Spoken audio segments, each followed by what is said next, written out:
তোমাদের আগের ক্লাসে কোলিগেটিভ প্রপার্টি সম্পর্কে বলেছিলাম। আজকে আমরা কোলিগেটিভ প্রপার্টি আরও বিস্তারিত আলোচনা করব। আগের ক্লাসটাতে আমরা বাষ্পচাপের আপেক্ষিক অবনমন এই কোলিগেটিভ প্রপার্টি সম্বন্ধে পড়েছিলাম।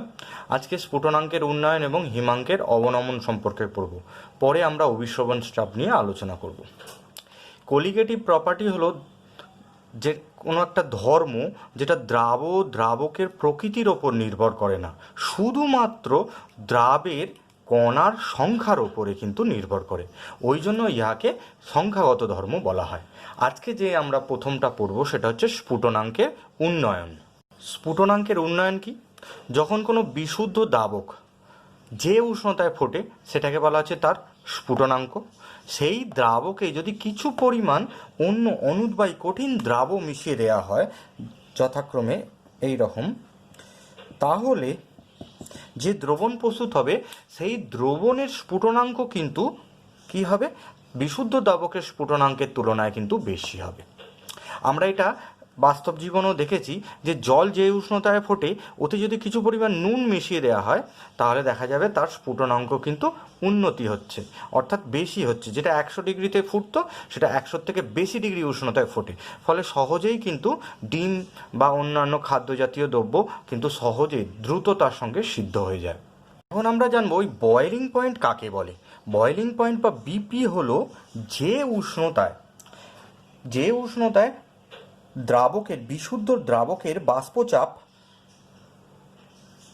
বাইরে বহিস্থ অ্যাটমসফিয়ারের চাপের সঙ্গে সমান হয়ে যায়। যে উষ্ণতায় বিশুদ্ধ দ্রাবকের বাষ্পচাপ কি হবে? বাইরের অ্যাটমসফিয়ারের বাষ্পচাপের সঙ্গে সমান হয়ে যায় বা অ্যাটমসফিয়ারের চাপের সঙ্গে সমান হয়ে যায়, সেটা কি বলা হচ্ছে? তার স্ফুটনাঙ্ক। তাহলে এই বয়েলিং পয়েন্টে ইনক্রিজের কারণ কি সেটা সম্পর্কে আমরা আলোচনা করব। এই ইনক্রিজের কারণ হলো, ধরা যাক T1 ডিগ্রি সেলসিয়াস উষ্ণতায় দ্রাবকটি হচ্ছে স্ফুটনাঙ্ক। এই স্ফুটনাঙ্কে দ্রাবকটির বাষ্পচাপ P1 যেটা কি অ্যাটমসফেরিক প্রেশারের সঙ্গে সমান, কিন্তু সেই দ্রাবকে যদি কিছু পরিমাণ দ্রাব মিশিয়ে দ্রবণ প্রস্তুত করা যায় ওই T1 ডিগ্রি সেলসিয়াস উষ্ণতায় তার বাষ্পচাপ এখন দাঁড়াচ্ছে P2। আমরা জানি অলওয়েজ P2 কম হবে কার তুলনায়? P1-এর তুলনায়, কারণ বাষ্পচাপের আপেক্ষিক অবনমন হচ্ছে, এখানে অবনমন হচ্ছে সেটার জন্য। এবার আমাদের কি করতে হবে তাহলে? যদি P2কে P1-এর সমান করতে হবে তবেই তো বয়েলিং পয়েন্টে যাবে। কীভাবে যাবে? এই টেম্পারেচারটাকে ইনক্রিজ করতে হবে। যখন T1 ডিগ্রি সেলসিয়াস উষ্ণতাটাকে T2 ডিগ্রি সেলসিয়াস উষ্ণতায় উন্নতি করা হলো, তখন যে প্রেশারটা পাবো সেই প্রেশারটা P2টা চেঞ্জ টু P1, তাহলে সমান হয়ে যাচ্ছে। এই P1-এর সঙ্গে আগেই সমান ছিল অ্যাটমসফেরিক প্রেশারে, ফলে উষ্ণতা বৃদ্ধির ফলেই কিন্তু দ্রবণের স্ফুটনাঙ্ক পৌঁছাচ্ছে উষ্ণতা বৃদ্ধির ফলে। এই জন্যই বলা যাচ্ছে যে এটা একটা কোলিগেটিভ প্রপার্টি, অর্থাৎ দ্রবণের স্ফুটনাঙ্ক কিন্তু বৃদ্ধি পাচ্ছে। আমরা একটা গ্রাফ আঁকি উষ্ণতা এবং বাষ্পচাপে, তাহলে আমরা দেখব বিশুদ্ধ দ্রাবকের এরকম গ্রাফ, কিন্তু সেই দ্রাবক যখন দ্রবণ প্রস্তুত করছে তখন তা কিন্তু কমে যাচ্ছে, বাষ্পচাপ কমে যে কি হচ্ছে নিচে চলে আসছে। এটা তাহলে কিসে হলো? এটা হলো দ্রবণের গ্রাফ, আর উপরেরটা হলো বিশুদ্ধ দ্রাবকের গ্রাফ। এইবার উষ্ণতা বৃদ্ধি করলে তবে গিয়ে এরা কিন্তু এক জায়গায় দাঁড়াচ্ছে। দ্রবণের বাষ্পচাপ অলওয়েজ কিন্তু দ্রাবকের বাষ্পচাপে নিচে হবে। এবার দেখা যাচ্ছে যে প্রথমে তার ছিল কি টিবি ছিল উষ্ণতা, এখন সেটা হয়ে গেল টিবি ড্যাশ। এই টিবি ড্যাশটা কি হচ্ছে? টিবির তুলনায় বেশি। তাহলে কতটা উন্নয়ন হলো? Delta TB is equal two TB dash minus TB. এটা হলো স্ফুটনাঙ্কের উন্নয়ন। এটা হচ্ছে দ্রবণের স্ফুটনাঙ্ক, আর এটা হলো বিশুদ্ধ দ্রাবকের স্ফুটনাঙ্ক। এই সংক্রান্ত একটা রাউল্টসের সূত্র আছে। রাউল্টসের সূত্র কি আছে? কোনো উদ্বায়ী দ্রাবকে যদি অনুদ্বায়ী কঠিন অসংযোজিত এবং তড়িৎ অবিশ্লেষ্য দ্রাব দ্রবীভূত করা হয়, দ্রবণের যে স্ফুটনাঙ্ক তার উন্নয়ন হবে। তা হচ্ছে দ্রবণের মোলারিটি বা মোলাল গারত্বের কিন্তু সমানুপাতিক। রাউলসের সূত্রটা যদি আমরা কাছ থেকে দেখি তা হচ্ছে কি, রাউলসের সূত্র for elevation of boiling point, কোনো দ্রাবকে কোনো কঠিন অনুদ্বায়ী অসংযোজিত এবং তড়িৎ অবিশ্লেষ্য দ্রাব দ্রবীভূত করলে উৎপন্ন দ্রবণের স্ফুটনাঙ্কের যে উন্নয়ন হয় তা দ্রবণের মোলাল গারত্বের সমানুপাতিক। Delta TB is equal to কী হচ্ছে স্ফুটনাঙ্কের উন্নয়ন, সেটা কার সঙ্গে, মোলাল গারত্বের সঙ্গে সমানুপাতিক। গাণিতিক রূপ হচ্ছে এরকম।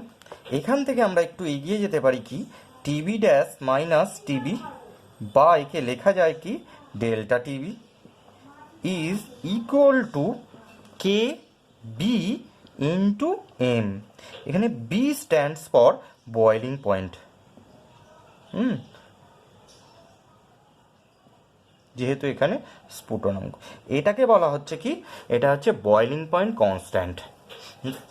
এটা কি, স্ফুটনাঙ্কের উন্নয়নের ধ্রুবক। আর এম হচ্ছে মোলালিটি। কান্ত স্ফুটনায় উন্নয়নের দ্বিতীয় আরেকটি রাউলসের সূত্র আছে, সেটা আর কিছুই নয়, কলিগেটিভ প্রপার্টির ধর্মটা। কোনো নির্দিষ্ট পরিমাণ দ্রাবকে, যদি নির্দিষ্ট পরিমাণ দ্রাবকে সমসংখ্যক সমসংখ্যক ধরা গেল কি চিনি, সমসংখ্যক অণুবিশিষ্ট চিনি আর সমসংখ্যক অণুবিশিষ্ট গ্লুকোজ, যদি যোগ করা যায় তাহলে দুজনেরই স্ফুটনাঙ্কের উন্নয়ন হচ্ছে সমান হবে। যেহেতু চিনির অণুর সংখ্যা আর গ্লুকোজের অণুর সংখ্যা কিন্তু সমান, এখানে কিন্তু আর কোনো কিছু ব্যাপার নয়, এদের অণুর সংখ্যার ওপরে কিন্তু টোটাল ধর্মটা, স্ফুটনাঙ্কের উন্নয়নটা নির্ভর করছে। এবার আমরা এই স্ফুটনাঙ্কের উন্নয়নের রাউলসের প্রথম সূত্র থেকে দ্রাবের মলিকুলার ওয়েট সম্পর্কে যে গণনা হয় সেটা সম্পর্কে জানব।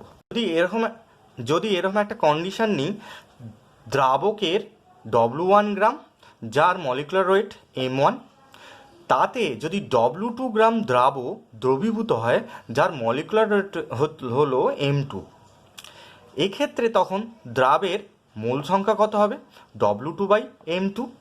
এবার মোলালিটির সংজ্ঞা অনুসারে আমরা বলতে পারি কি, molality is equal to W2/M2 into কী হবে, এটা রয়েছে কত গ্রামে, W1 গ্রামে, তাহলে বাই W1, আর এটা তাহলে 1000 গ্রামে কত থাকবে, তাহলে এটা হলো মোলালিটির সংজ্ঞা, গাণিতিক রূপ।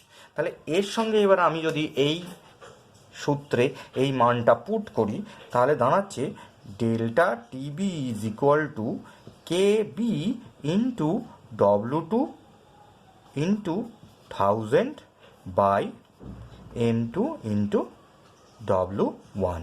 এখান থেকে আমরা M2কে নির্ণয় করতে পারি। তাহলে M2 দাঁড়াবে কত, M2 is equal to KB, যেটা কনস্ট্যান্ট, এর মান নির্দিষ্ট, W2 into 1000 by W1 into delta TB.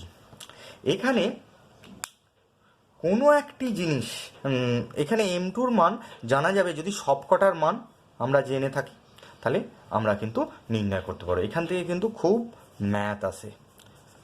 Math এখানে মূলত দুই প্রকারের হতে পারে, অর্থাৎ এইটা নির্ণয় করতে দিতে পারে, এটা নির্ণয় করতে দিতে পারে, এটা নির্ণয় করতে দিতে পারে, অথবা এটা নির্ণয় করতে দিতে পারে, সেক্ষেত্রে বাকিগুলো কিন্তু জানা থাকবে। আর এছাড়াও কি করা যেতে পারে, এছাড়াও এইটা নির্ণয় করে দিতে বলতে পারে, অন্যগুলো জানা থাকতে পারে, সেইভাবে ম্যাথ হয়। এর উন্নয়ন সংক্রান্ত রাউলসের সূত্রের প্রযোজ্যতা কী কী ক্ষেত্রে, দ্রাবটাকে অলওয়েজ কঠিন অনুদ্বায়ী এবং তড়িৎ অবিশ্লেষ্য অসংযোজিত হতে হবে, আর দ্রবণটা অলওয়েজ হতে হবে লঘু, তবেই কিন্তু এই রাউলসের সূত্র প্রযোজ্য হবে, না হলে কিন্তু নয়। এখন এই স্ফুটনাঙ্কের উন্নয়ন ধ্রুবক সম্পর্কে জানব। এই স্ফুটনাঙ্কের উন্নয়ন ধ্রুবকের একক কি, একক হলো ডেল্টা টিবি বাই এম, অর্থাৎ এখান থেকে আমরা একক যেটা পাবো এর হচ্ছে ডিগ্রি সেলসিয়াস, আর এর হচ্ছে মলিকুলারিটি যা একক মোলাল, তাহলে স্বাভাবিকভাবে আমরা কি করতো, একক মোলালে এর যা ডিগ্রি সেলসিয়াস যেটা হবে। এর একক কেলভিনে আমরা যদি এসআই একক কেলভিন প্রকাশ করি তাহলে কেলভিন, আর নিচে থাকছে কেজি পার মোল, কেজি পার মোল। অতএব একক আসবে, এদের এককটা কি আসবে তাহলে? একক আসবে নিচে তাহলে মোলস পার কেজি আসবে, মোলস পার কেজি, মোলস পার কেজি। তাহলে কেলভিন কেজি পার মোল, এটা হলো এর একক। আর সংজ্ঞা তাহলে কি হবে?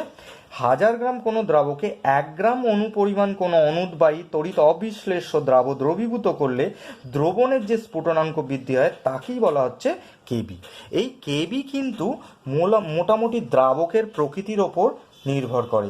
তাই কেবির মান is equal to R TB square by 1000 into L V. এলভিটা কি? Latent heat of vaporization. Latent heat of vaporization এটা মান ফিক্সড, আর এটা টিবি। বুঝতে পারছি আমাদের স্ফুটনাঙ্কের উন্নয়ন কতটা হচ্ছে। স্ফুটনাঙ্কের উন্নয়ন না, টিবি হলো হচ্ছে দ্রাবকের স্ফুটনাঙ্ক, যেটা সেখান থেকে কেবির মান কিন্তু আমরা নির্ণয় করতে পারি। পরে আমরা পড়ব হিমাঙ্কের অবনমন, ডিপ্রেশন অফ ফ্রিজিং পয়েন্ট।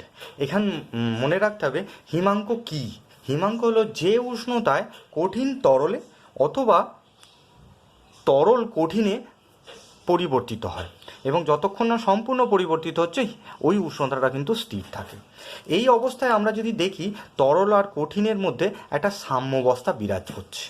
এই অবস্থায় তরল দশার যা বাষ্পচাপ, কঠিন দশার বাষ্পচাপ, তারা কিন্তু পরস্পরের সঙ্গে সমান হবে।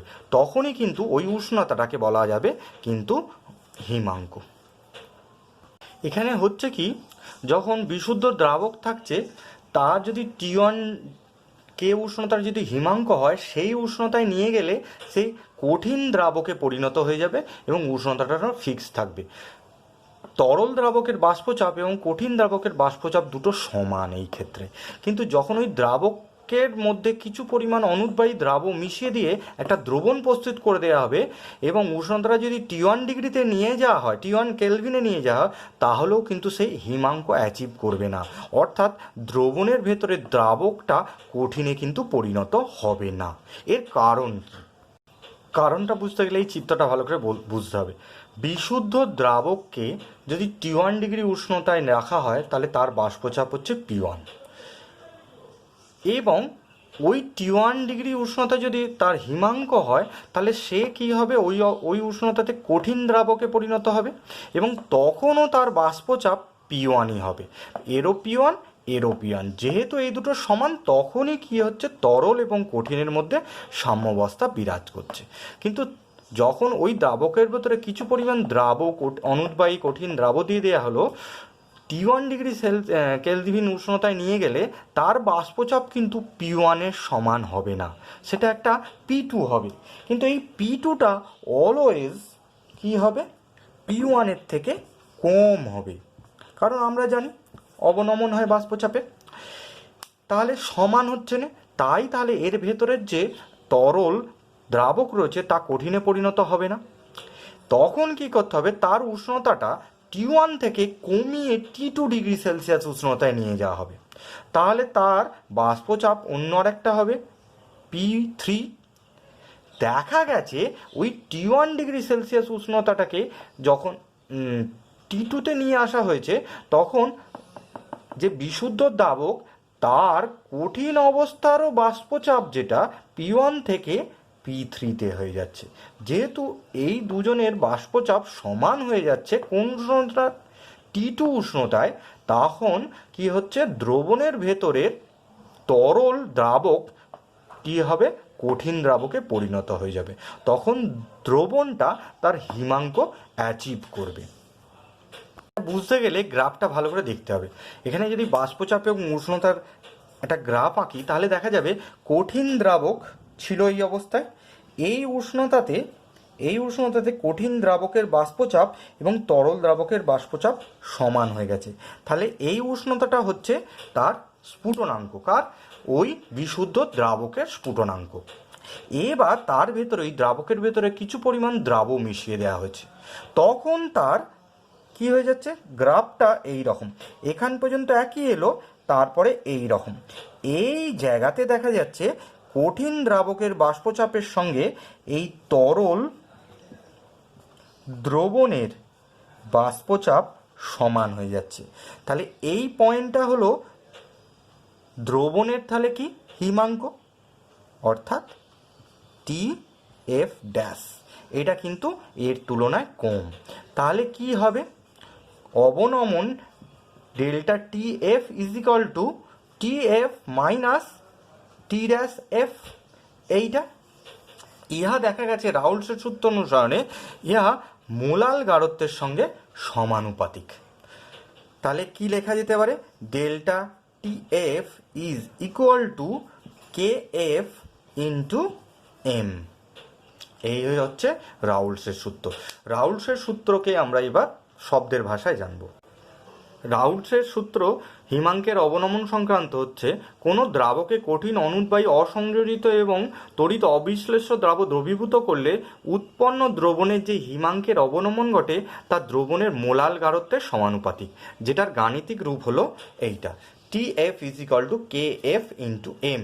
এই এম এর মানটা আমরা নির্ণয় করতে পারি। আমরা যদি W1 গ্রাম দ্রাবকে W2 গ্রাম দ্রাব দ্রবীভূত করি, যেখানে দ্রাবকের মলিকুলার ওয়েট M1 এবং দ্রাবের মলিকুলার ওয়েট M2 হয়, তাহলে দ্রাবের মোল সংখ্যা হবে W2/M2।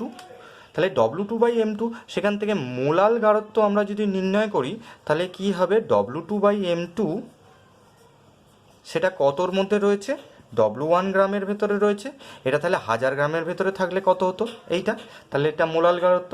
অতএব delta T F is equal to K F into W2 into 1000 by M2 into W1। এখান থেকে M2-র মান আমরা কিন্তু নির্ণয় করতে পারি। তাহলে M2 is equal to K F into W2 into 1000 by W1 into delta TF. এখানে কিন্তু কোনো একটা জিনিস নির্ণয় করা যায়, অন্যান্যগুলো সমস্ত যদি দেয়া থাকে, কোনো একটা জিনিস যদি নির্ণয় করা যেতেই পারে, অন্যগুলো যদি জানা যায়। Delta TF is equal to K F into M. এই কে এফকে হিমাঙ্ক ধ্রুবক বলে, কাইরোস্কোপিক কনস্ট্যান্ট বলে, ফ্রিজিং পয়েন্ট কনস্ট্যান্ট বলে।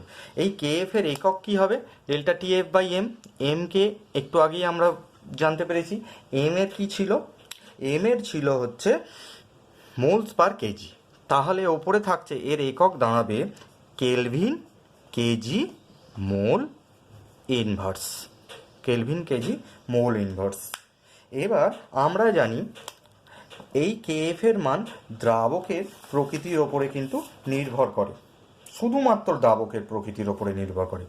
আগের কেবির মতো KF is equal to R T F square by 1000 into L F. এটাকে বলা হয় latent heat of freezing, latent heat of freezing. এখান থেকেও কিন্তু আমরা এটা নির্ণয় করতে পারি, বাকিগুলো কিন্তু জানা থাকলে, কারণ এইগুলো সব কনস্ট্যান্ট। এইটা তো জানা যাবে, এটা কনস্ট্যান্ট, এটা কনস্ট্যান্ট, তাহলে এটা নির্ণয় করা খুব সোজা। তাহলে এখান থেকে মূলত আমরা ম্যাথ করব। ম্যাথের ক্ষেত্রে দু প্রকারের ম্যাথ হয়, যেগুলো আমি কোশ্চেন দেবো, সেখান থেকে তোমরা জানতে পেরে যাবে।